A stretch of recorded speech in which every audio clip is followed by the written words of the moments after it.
नमस्कार, आप देख रहे हैं संजीव चौहान के साथ अमर मंथन खबर। कांग्रेस पार्टी के वरिष्ठ नेता सुखपाल सिंह खेरा के विधायक कुलथल पंजाब का बोर्ड शाम घुराए फार्म पर पहुंचने पर हुआ जोरदार स्वागत। उनके इस स्वागत कार्यक्रम में कांग्रेस पार्टी व अन्य गणमान्य व्यक्तियों की गरिमापूर्वक उपस्थिति रही। इस अवसर पर सरदार इंद्रजीत गुराया, जो कि कांग्रेस पार्टी के वरिष्ठ नेता है, ने सुखपाल सिंह खेरा को कृपाल भेंट की। इसके साथ साथ अन्य गणमान्य व्यक्तियों ने सुखपाल सिंह खेरा को सुरपा भेंट किया। कार्यक्रम में आए लोगों को सुखपाल सिंह खेरा ने बीजेपी पार्टी की किसान विरोधी नीतियों से अवगत कराया। देखते रहे संजीव चौहान के साथ अमर मंथन खबर। किस प्रकार से सुखपाल सिंह खेरा ने सरकार को घेरने की कोशिश की, सरकार और कॉर्पोरेट एरिया की जो आपसी दोस्ती है उसको किसानों के सामने रखा।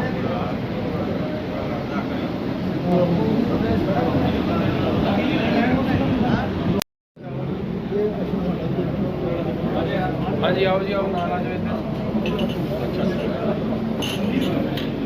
ਸਰਦਾਰ ਸੁਖਪਾਲ ਸਿੰਘ ਜੀ ਖਹਿਰਾ MLA ਪਲੱਥ ਅਤੇ ਆਲ ਇੰਡੀਆ ਕਿਸਾਨ ਸੈੱਲ ਕਾਂਗਰਸ ਦੇ ਪ੍ਰਧਾਨ ਅੱਜ ਸਾਡੇ ਵਿੱਚ ਪਿੰਡ ਬੋੜਸ਼ਾਮ ਸਾਡੇ ਗ੍ਰਾਮ ਵਿੱਚ ਪਹੁੰਚੇ ਨੇ। ਉਹਨਾਂ ਦਾ ਇੱਥੇ ਆਉਣ 'ਤੇ ਮੈਂ ਬਹੁਤ ਬਹੁਤ ਸਵਾਗਤ ਕਰਨਾ, ਧੰਨਵਾਦ ਕਰਨਾ ਤੁਹਾਡੇ ਸਾਰੇ ਸਾਥੀਆਂ ਦਾ, ਜਿਨ੍ਹਾਂ ਨੇ ਇੰਨੀ ਗਰਮੀ ਦੇ ਵਿੱਚ ਛੋਟੇ ਜਿਹੇ ਸੱਦੇ ਉੱਤੇ ਤੁਸੀਂ ਮੁੱਖ ਮਹਿਮਾਨ ਦਾ ਸਵਾਗਤ ਕਰਨ ਵਾਸਤੇ ਪਹੁੰਚੇ। ਤੁਹਾਡਾ ਸਾਰਿਆਂ ਦਾ ਬਹੁਤ ਬਹੁਤ ਧੰਨਵਾਦ। ਔਰ ਮੈਂ ਹੁਣ ਚਾਹਾਂਗਾ ਕਿ ਸਾਡੇ ਅੱਜ ਦੇ ਮੁੱਖ ਮਹਿਮਾਨ ਤੁਹਾਡੇ रूबरू होण और अपने जो भी उन्होंने तुहाडे नाल कोई गलबात करनी हो गलबात करन दी मेहरबानी करन। सरदार सुखपाल सिंह खेरा उन्होंने बहुत बहुत धन्यवाद भी है और अपनी गलबात और मेरा इत्थे बड़ा निघा स्वागत किया। तुसीं सारे मैनूं दस रहे हो, सारे आपां खेती नाल जमीन नाल जुड़े किसान आगूआं, किसान आप खुद करने वाले किसान हो तुसीं सारे। मैनूं पिछे ਜਿਹੇ पार्टी ने ऑल इंडिया किसान कांग्रेस का प्रेजिडेंट नियुक्त किया तो मैं अज दिल्ली जा रहा सीगा। दिल्ली तो बाद मेरा पहला जिहड़ा विजिट है वो उड़ीसा नूं है। कल मैं उड़ीसा चल जाना, उत्थे सारे उड़ीसा का जिहड़ा किसान कांग्रेस का संगठन है उत्थे उन्हां नाल मीटिंग है मेरी।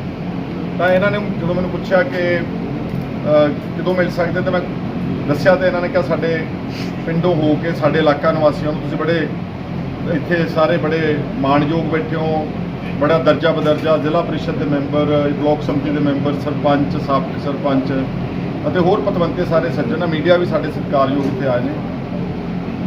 समा बहुत ज़्यादा इजाजत नहीं देता। मुख्तसर तौर पर मैं कहना कि जिहड़ी अज अपने देश की किसानां दी ते खेत मजदूरां की हालत है, वो सब तो जे कोई इस वक्त पीड़ित वर्ग हैगा तो किसान ते खेत मजदूर। किसी वेले कहावत होया करती सी, उत्तम खेती मध्य व्यापार निखित नौकरी। वो कहावत ने over a period of time ऐसी करवट लई आपां सब तो थल्ले आ गए। और अपना देश है भी सारा पेंडू आ। 70% भारत अज भी पिंडां 'च वसदा वा, लेकिन सरकारां दा फोकस सारा शहरां वाल ही है। और जे मैं गलत ना होवां, तुसीं सारे आंकड़े पढ़ते रहने हो। RTI भी राज्य सभा दे विच भी एक सवाल आया, जिहड़ा पिंडां 'च पैसा जिहड़े लोग मेहनतकश ने जिन्होंने इस देश को खड़ा किया, क्योंकि अगर आप देश की फौजां की भी गल कर लीए तो अपने सब के बच्चे उत्थे बॉर्डरां दे उत्ते राखी कर रहे हैं। किसी व्यापारी का, किसी शहरी का, किसी इस तरह के वड्डे कॉरपोरेट घराणिਆਂ का कोई बच्चा फौज च नहीं गा। सो साडा जिहड़ा पुराना नारा सीगा जय जवान ते जय किसान, ये आपां ही पैदा किया। पर मैनूं बड़ा दुख हुंदा वा कि अज सारे देश में खेती जिहड़ी आ वो सब तो अखीरली प्रायोरिटी है सरकार। हुणे ही इस पार्लीमेंट में आसड़ पासे पार्लीमेंट में एक बड़ा अहम खुलासा होया कि पिछले 5 सालों किसी ने सवाल पूछा सीगा राज्य सभा मैंबर ने, तो वो जवाब में आया सरकार वालों कि पिछले 5 सालों चंद कॉरपोरेट घराने, चंद मतलब कि दर्जनां भी हो सकते, सैकड़ियां वध तो वध, उन्हां दा इस सरकार ने 10 लाख करोड़ रुपया माफ किया। और कई परिवार इदां दे ने, कई कॉरपोरेट घराने ने, एक परिवार का एक कॉरपोरेट बिजनेस हाउस का 10-10 हज़ार करोड़ रुपया भी माफ होया। और कह दी सरकार के जी इन्हों NPA ਅਕਾਊਂਟ ਹੋ ਗਏ ਜੀ, ਇਹ ਘਾਟਾ ਪੈ ਗਿਆ ਇਹਨਾਂ ਨੂੰ ਜੀ, ਬੈਂਕਾਂ ਸਾਡੀਆਂ ਡੁੱਬ ਜਾਣਗੀਆਂ, ਇਹ ਆਰਗੂਮੈਂਟ ਬਣਾ ਕੇ ਤੇ 10 ਲੱਖ ਕਰੋੜ ਰੁਪਇਆ ਸਿਰਫ ਪਿਛਲੇ 5 ਸਾਲਾਂ 'ਚ ਮਾਫ ਹੋਇਆ ਵਾ।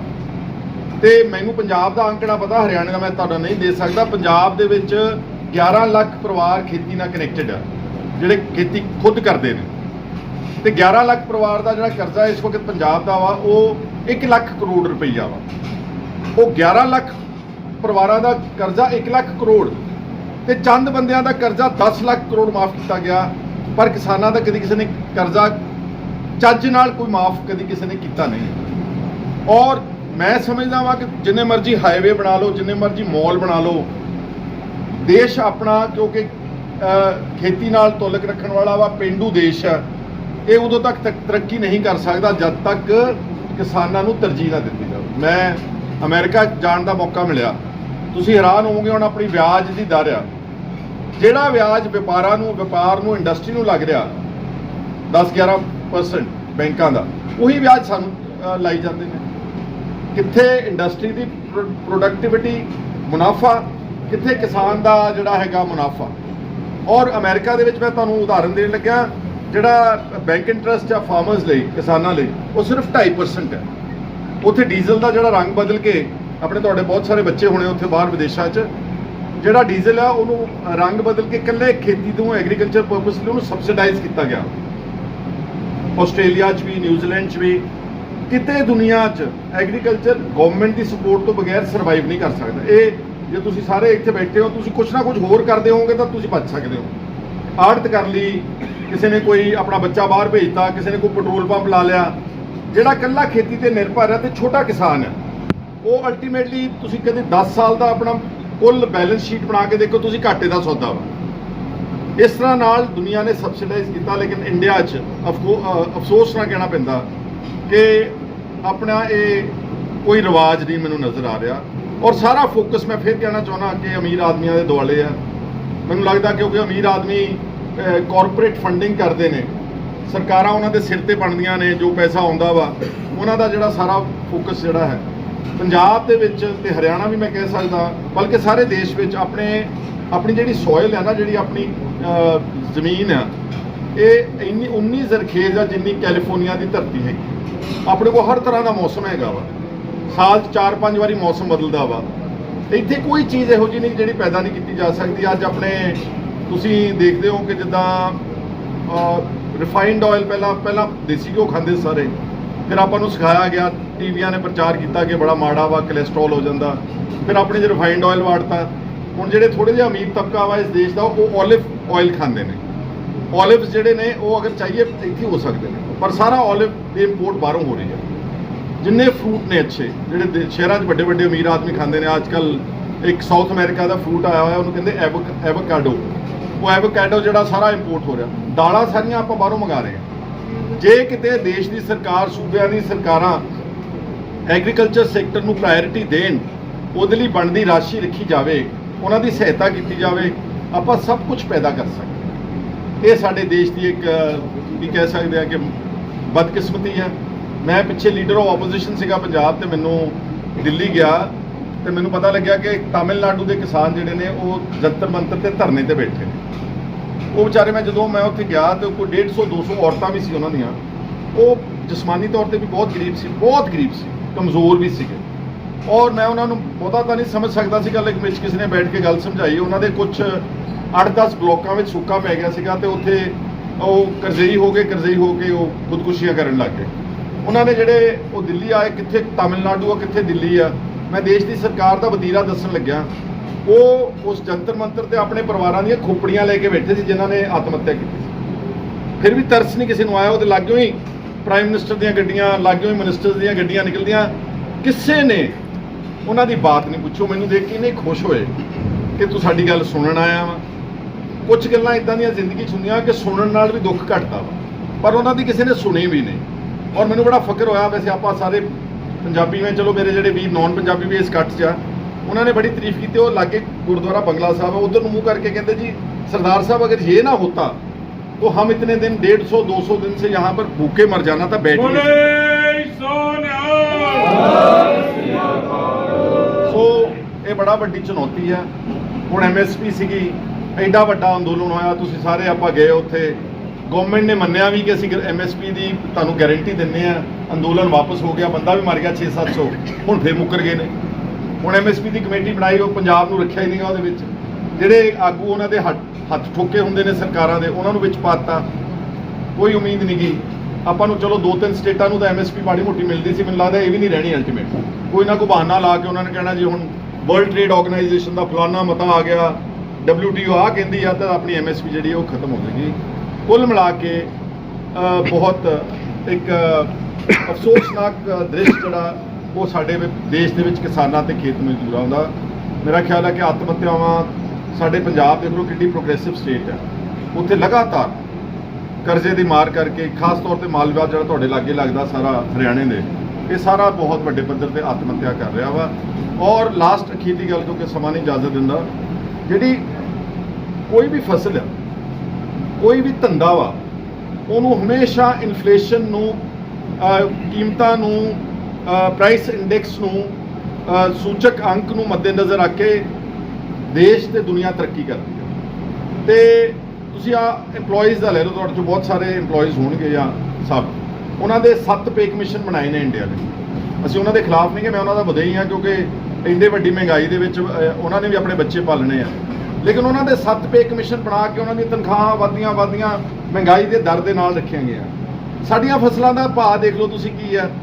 ਮੇਰਾ ਖਿਆਲ ਹੈ 50 ਸਾਲ ਪਹਿਲਾਂ ਮੈਨੂੰ ਲੱਗਦਾ 3 ਕੁਇੰਟਲ ਕਣਕ ਵਿੱਚ ਦੀ ਵਿਕਦੀ ਸੀ ਤੇ 1 ਤੋਲਾ ਸੋਨਾ ਹੁੰਦਾ ਸੀ, ਤੇ 50 ਸਾਲਾਂ ਬਾਅਦ ਸਾਡੀ ਬਾਇੰਗ ਕੈਪੈਸਿਟੀ ਇੰਨੀ ਖਰਾਬ ਕਰਤੀ ਹੈ ਇਸ ਦੇਸ਼ ਦੀ ਸਰਕਾਰਾਂ ਨੇ ਕਿ ਮੇਰਾ ਖਿਆਲ ਹੈ ਕਿ ਹੁਣ 25 ਕੁਇੰਟਲ ਕਣਕ ਵੇਚਾਂਗੇ ਤੇ 1 ਤੋਲਾ ਸੋਨਾ ਹੁੰਦਾ। 50,000 ਤੋਂ ਉੱਤੇ ਤੋਲਾ ਸੋਨੇ ਦਾ ਹੈਗਾ। ਸੋਨੇ ਨਾਲ ਕੀਮਤਾਂ ਤੈਅ ਕੀਤੀਆਂ ਜਾਂਦੀਆਂ ਨੇ। ਸੋ ਬਾਕੀ ਸਾਰਿਆਂ ਨੂੰ, ਵਪਾਰੀਆਂ ਨੇ ਵੀ ਤਰੱਕੀ ਕੀਤੀ, ਅਫਸਰਾਂ ਨੇ ਵੀ ਤਰੱਕੀ ਕੀਤੀ, ਜਿੰਨੇ ਵੀ ਹੋਰ ਕੋਈ ਬਿਜ਼ਨਸ ਕਰਦੇ ਨੇ ਸਾਰਿਆਂ ਨੇ ਤਰੱਕੀ ਕੀਤੀ। ਇਕੱਲਾ ਕਿਸਾਨ ਆ ਜਿਹੜਾ ਉਹਦਾ ਨਿਕਾਰ ਹੋਇਆ ਵਾ। ਇਸੇ ਕਰਕੇ ਆਪਾਂ ਕਰਜ਼ਈ ਹੋ ਗਏ। ਔਰ ਹੁਣ ਸਾਡੇ ਪੰਜਾਬ ਬੜਾ ਸ਼ੋਰ ਹੈ ਜੀ, ਬਾਹਰ ਜਾ ਰਹੇ, ਜੇ ਬਾਹਰ ਨਹੀਂ ਬੱਚੇ ਜਾਣਗੇ ਦੱਸੋ ਕੀ ਕਰਨਗੇ। ਇੱਕ ਕਿਸਾਨ ਹੈ ਜਿਹਦੇ ਕੋਲ 2-3 ਕਿੱਲੇ ਜ਼ਮੀਨ ਆ, ਨਾ ਉਹ ਟਰੈਕਟਰ ਰੱਖ ਸਕਦਾ ਵਾ, ਨਾ ਉਹ ਟਰੈਕਟਰ ਤੋਂ ਬਗੈਰ ਖੇਤੀ ਕਰ ਸਕਦਾ ਵਾ। ਇਸ ਲਈ ਉਹਨੇ ਦੇਖਿਆ ਕਿ ਹੁਣ ਇੱਕ ਵਾਰੀ ਹੋਰ ਨਹੀਂ ਤਾਂ ਉਹਨਾਂ ਨੇ ਪੈਲੀਆਂ ਵੇਚ ਕੇ, ਜ਼ਮੀਨਾਂ ਵੇਚ ਕੇ ਆਪਣੇ ਬੱਚੇ ਵਿਦੇਸ਼ਾਂ ਨੂੰ। ਸਾਡਾ ਤਾਂ ਪੰਜਾਬ ਦਾ ਤਕਰੀਬਨ 3.25 ਕਰੋੜ ਆਬਾਦੀ ਆ, 50 ਲੱਖ ਦੇ ਕਰੀਬ ਬੱਚਾ ਜਿਹੜਾ ਵਿਦੇਸ਼ਾਂ ਵਿੱਚ ਜਾ ਚੁੱਕਾ ਵਾ, ਔਰ ਲਗਾਤਾਰ ਜਾਈ ਜਾਂਦਾ। ਮੈਨੂੰ ਕੈਲੀਫੋਰਨੀਆ ਦਾ ਫੋਨ ਆਇਆ, ਉਹ ਕਹਿੰਦੇ ਜੀ ਹਰਿਆਣੇ ਦੇ ਬਹੁਤ ਆ ਗਏ ਨੇ, ਸਾਡੇ ਜਾਟ ਭਰਾ ਬਹੁਤ ਜਾ ਰਹੇ ਨੇ, ਬਹੁਤ ਤੇਜ਼ੀ ਦੇ ਨਾਲ ਜਾ ਰਹੇ ਨੇ, ਕਿਉਂਕਿ ਇੱਥੇ ਕੋਈ ਨੌਕਰੀ, ਕੋਈ ਸਾਧਨ, ਕੋਈ ਪਿੰਡਾਂ 'ਚ ਕੋਈ ਗੱਲ ਹੀ ਹੈ ਨਹੀਂ ਗੀ। ਔਰ ਵਿਦੇਸ਼ਾਂ ਵਿੱਚ ਜਿਹੜੇ ਵਿਕਸਿਤ ਮੁਲਕ ਨੇ, ਉੱਥੇ ਤਰਜੀਹ ਪਿੰਡਾਂ ਨੂੰ ਦਿੱਤੀ ਹੋਈ ਹੈ। ਉੱਥੇ ਉੱਥੇ ਪੇਂਡੂ ਪ੍ਰਾਪਰਟੀਆਂ ਜ਼ਿਆਦਾ ਮਹਿੰਗੀਆਂ ਨੇ, ਕੰਟਰੀ ਸਾਈਡ ਕਹਿੰਦੇ ਨੇ ਉਹਨੂੰ। ਚੰਗੇ ਵੱਡੇ ਅਮੀਰ ਆਦਮੀ ਪਿੰਡਾਂ 'ਚ ਰਹਿਣਾ ਪਸੰਦ ਕਰਦੇ, ਕਿਉਂਕਿ ਉੱਥੇ ਸਾਰੀਆਂ ਸਹੂਲਤਾਂ ਨੇ, ਰੀਜ਼ਨੇਬਲ ਅੱਛੇ ਹਸਪੀਟਲ ਨੇ, ਸਕੂਲ ਨੇ, ਪਾਰਕਸ ਨੇ, ਸਟੇਡੀਅਮ ਆ। ਇੱਥੇ ਕੁਝ ਨਹੀਂ ਹੈ। ਇੱਥੇ ਸਾਰਾ ਆਪਾਂ ਇਸ ਦੇਸ਼ ਨੂੰ ਕੰਕਰੀਟ ਜੰਗਲ, ਮੌਲਾਂ ਦੁਆਲੇ ਹੋ ਗਏ ਸਾਰੇ, ਵੀ ਇਹ ਸ਼ਹਿਰ ਬਣ ਜਾਣ ਕਿਸੇ ਤਰੀਕੇ ਨਾਲ। ਤੇ ਜਦੋਂ ਇਦਾਂ ਦਾ ਹੋਇਆ ਤੇ ਸਾਰਾ ਪਿੰਡੂ ਤਬਕਾ ਜਿਹੜਾ ਸੀਗਾ ਉਹ ਸ਼ਹਿਰਾਂ ਵੱਲ ਨੂੰ ਕੂਚ ਕਰਨ ਲੱਗ ਗਿਆ। ਇਹ ਅੱਜ ਦੇ ਇਸ ਵਕਤ ਦੇ ਹਾਲਾਤ ਆ। ਜੋ ਮੈਨੂੰ ਜ਼ਿੰਮੇਵਾਰੀ ਦਿੱਤੀ ਗਈ ਹੈ, ਬੜਾ ਔਖਾ ਕੰਮ ਹੈ। ਮੈਂ ਤਾਂ ਪੰਜਾਬ 'ਚ ਕਰਨ ਵਾਲਾ ਬੰਦਾ, ਮੈਂ ਤਾਂ ਕਦੀ ਮੰਗਣ ਵੀ ਨਹੀਂ ਗਿਆ ਸੀਗਾ। ਉਹਨਾਂ ਨੇ ਮੈਨੂੰ ਬੁਲਾ ਕੇ ਆਪ ਖੁਦ ਦੇਖ ਕੇ ਕਿ ਕੋਈ ਆਦਮੀ ਕੰਮ ਕਰ ਰਿਹਾ ਵਾ ਆਪਣੀ ਸਟੇਟ 'ਚ, ਤਾਂ ਮੈਨੂੰ ਇਹ ਜ਼ਿੰਮੇਵਾਰੀ ਦਿੱਤੀ। ਮੈਨੂੰ ਤੁਹਾਡੇ ਸਭ ਦੀ ਸਪੋਰਟ ਦੀ ਲੋੜ ਹੈਗੀ ਆ। ਆਪਾਂ ਕੁਛ ਨਾ ਕੁਛ ਪ੍ਰੋਗਰਾਮ ਦਿੱਲੀ ਦੇ ਵਿੱਚ ਖਾਸ ਤੌਰ ਤੇ, ਕਿਉਂ ਦੇਖੋ ਲੋਕਤੰਤਰ ਦੇ ਵਿੱਚ ਜਦ ਤੱਕ ਤੁਸੀਂ ਆਪਣਾ ਕੋਈ ਦਬਦਬਾ ਨਹੀਂ ਦਿਖਾਉਂਦੇ, ਉਦੋਂ ਤੱਕ ਕੋਈ ਸਰਕਾਰ ਮੰਨਣ ਨੂੰ ਤਿਆਰ ਨਹੀਂ। ਆਪਣੀਆਂ ਸਰਕਾਰਾਂ ਕੋਈ ਗੱਲਬਾਤ ਨਾ, ਕੋਈ ਡੀਸੈਂਟ ਡਾਇਲੌਗ ਨਾ ਮੰਨਣ ਵਾਲੀਆਂ ਸਰਕਾਰਾਂ ਨਹੀਂ ਗਿਆ। ਤੁਸੀਂ ਦੇਖ ਲਓ ਕਿ ਕਿੰਨਾ ਵੱਡਾ ਕਿਸਾਨ ਅੰਦੋਲਨ ਹੋਇਆ, ਉਹ ਉਸ ਗੱਲ ਤੋਂ ਵੀ ਪਿੱਛੇ ਹਟਦੇ ਜਾਂਦੇ ਨੇ। ਸੋ ਜਦ ਵੀ ਕਿਤੇ ਲੋੜ ਹੋਊਗੀ ਤਾਂ ਮੈਂ ਤੁਹਾਨੂੰ ਉਮੀਦ ਕਰਦਾ ਕਿ ਜਿਹੜੇ ਕੋਈ ਚੰਗੇ ਵਾਜਬ ਗੱਲ ਵਾਸਤੇ ਤਾਂ ਅਸੀਂ ਕੋਈ ਰੋਸ ਪ੍ਰਦਰਸ਼ਨ, ਕੋਈ ਮੁਜ਼ਾਹਰਾ, ਕੋਈ ਇਕੱਠ-ਮੱਠ ਕਰਾਂਗੇ ਤੇ ਜ਼ਰੂਰ ਪਹੁੰਚਣ ਦੀ ਕਿਰਪਾਲਤਾ ਕਰਦੇ। ਤੁਹਾਡਾ ਸਾਰਿਆਂ ਦਾ ਮੈਂ ਬਹੁਤ ਧੰਨਵਾਦ ਕਰਦਾ, ਬਹੁਤ ਜ਼ਿਆਦਾ ਧੰਨਵਾਦ ਕਰਦਾ ਕਿ ਤੁਸੀਂ ਮਾਣ ਸਤਿਕਾਰ। हिंदी दे देना। जिस तरह तुसी आपने बिल्कुल सही फरमाया है कि जो बीजेपी है, गवर्नमेंट ने जो 3 मेन उन्होंने जो कमिटमेंट्स दी थी किसान आंदोलन को ख़त्म करने की।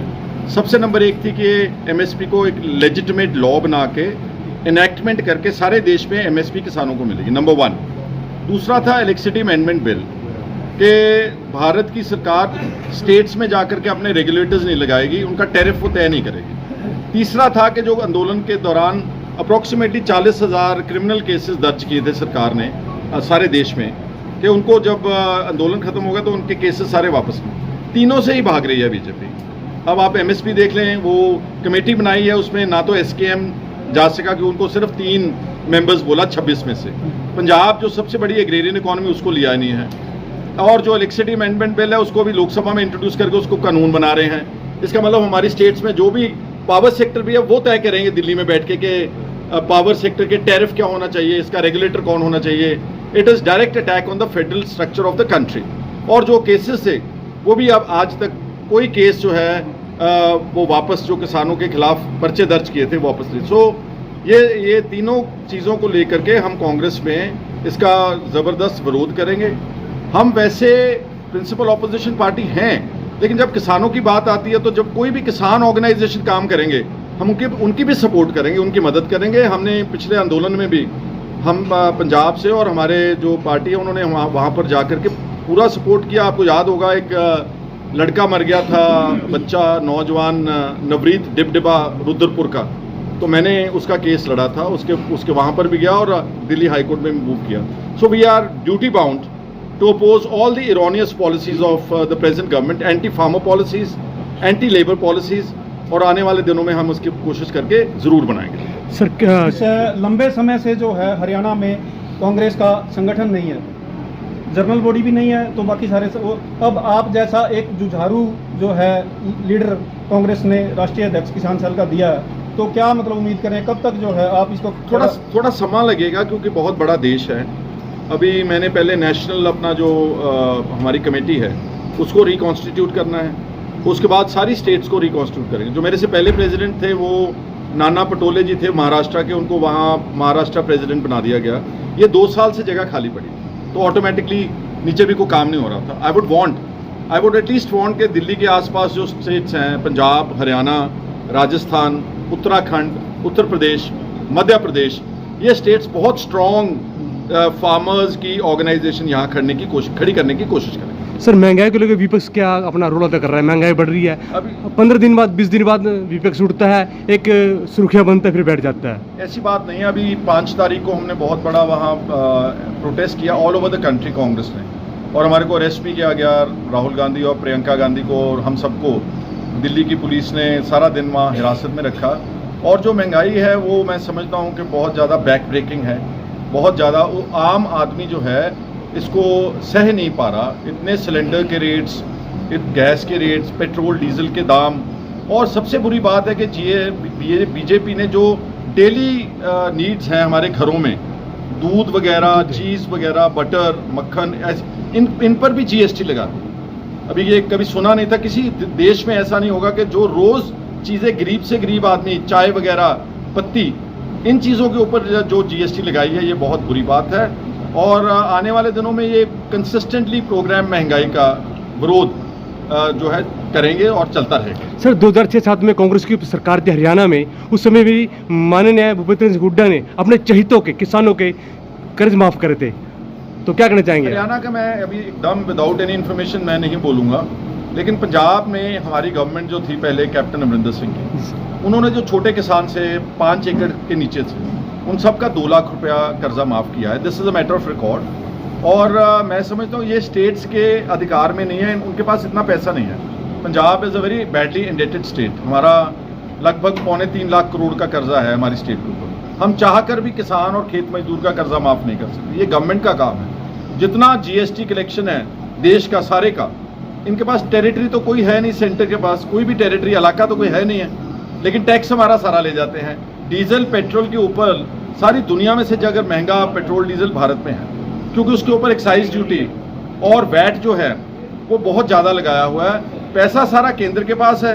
वो जो अभी मैंने बात करते बोला कि पिछले 5 सालों में कॉरपोरेट्स का, थोड़े घरानों का 10 लाख करोड़ रुपया माफ़ किया गया है, लेकिन किसी स्टेट के फार्मर्स का, फार्म लेबरर्स का, खेत मजदूर का कोई पैसा नहीं माफ़ किया। सो यहाँ से आप समझ सकते हैं कि गवर्नमेंट की पॉलिसीज़ कितनी एंटी फार्मर है, कितनी एंटी फार्मर। ਸਾਡੇ ਕੋਲ ਖਹਿਰਾ ਸਾਹਿਬ ਪਹੁੰਚੇ ਨੇ, ਇਹਨਾਂ ਦਾ ਬੜਾ ਧੰਨਵਾਦ ਜੀ।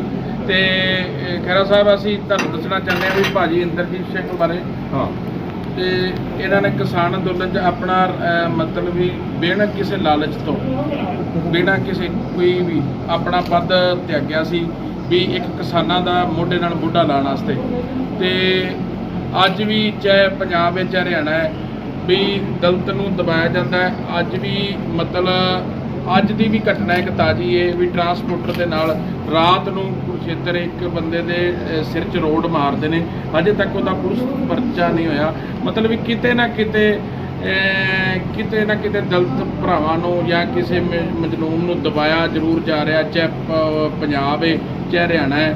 ਬਾਕੀ ਤੁਹਾਡਾ ਇਸ ਪਰਿਵਾਰ 'ਚ ਆਉਣ ਦਾ ਜੀ ਤੇ ਸਾਡੇ ਕਿਰਾਇਆ ਭਰਾ ਦਾ ਤੇ ਇਹ ਇੱਕ ਐਸੇ ਸ਼ਖਸ ਨੇ ਜੀ ਜਿਨ੍ਹਾਂ ਦਾ 36 ਬਰਾਦਰੀ ਦੇ ਨਾਲ ਇੰਨਾ ਪ੍ਰੇਮ ਔਰ ਪਿਆਰ ਤੇ ਬਹੁਤ ਜ਼ਿਆਦਾ ਜੀ।